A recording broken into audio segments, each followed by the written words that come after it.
Are you getting ready to take the Praxis Elementary Social Studies exam?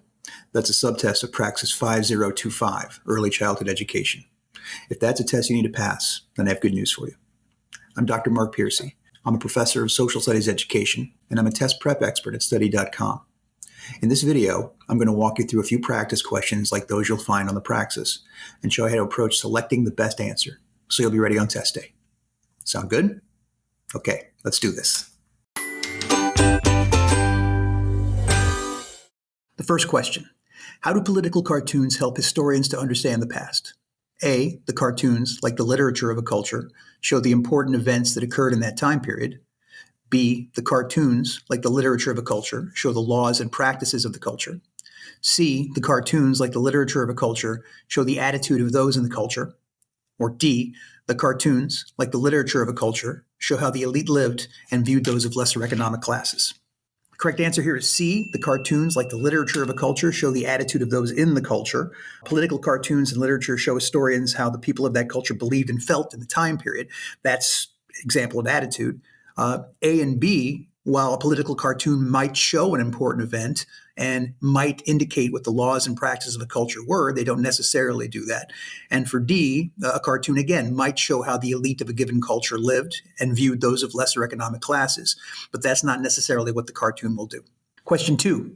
In a town hall meeting, citizens are invited to voice their opinions on local policies and suggest improvements. Which of the following democratic principles does this participatory process reflect? A, representative democracy. B, grassroots democracy.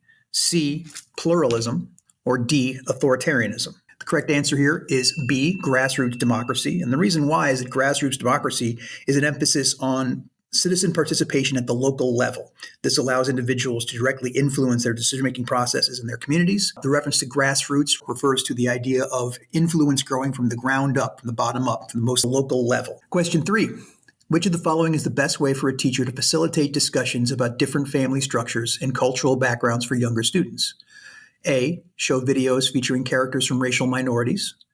B, highlight cultural differences among students in the class. C, ask students to describe their family and cultural backgrounds. D, read books that depict a variety of family structures and cultures. The correct answer here is D, read books that depict a variety of family structures and cultures. The reason for this is because teachers can use that to expose students to family structures and cultural backgrounds that may be different from their own. This can allow for natural transitions to teachers to facilitate open conversations about families and cultures, and it also helps foster a sense of respect and appreciation for diversity in their students. The other three choices here may achieve some of those goals, but it also opens the possibility for discrimination or stigma or an outcome that we would prefer. Question 4. Why is it important for learners to explore and understand their historical roots? A, understanding historical roots is only essential for history enthusiasts. B, it provides a way to memorize isolated historical facts. C, it helps learners develop a sense of identity and belonging. Or D, historical roots are irrelevant to an individual's understanding of time. Correct answer here is C. It helps learners develop a sense of identity and belonging. The goal here is to allow individuals to connect with their heritage, and that will promote, hopefully, a feeling of identity and belonging. For A and B, the idea of memorizing historical facts is what we don't want from history instruction. The idea that historical roots is only essential for history enthusiasts is, obviously not the purpose of teaching history. And historical roots are irrelevant to an individual's understanding of time. That's hardly the case. Knowing where we come from is vital to understanding not only time, but our own sense of identity and belonging. I hope this video was useful for you in your preparation for the Praxis exam, and you're feeling a little more comfortable with how to approach the questions and answer choices. Check out more videos in this channel to get additional information about the test, and like and subscribe so you don't miss any of our new videos. You can also get a lot of help preparing for this and many other exams on the study.com website. As a member, you can access short targeted video lessons, extra study materials, personalized study plans, and hundreds of practice questions like the ones we just went over. We'd love to hear about your experience and what else we can do to help you get ready for your tests. So leave a comment below with your suggestions, questions, and even come back and share with us how you did.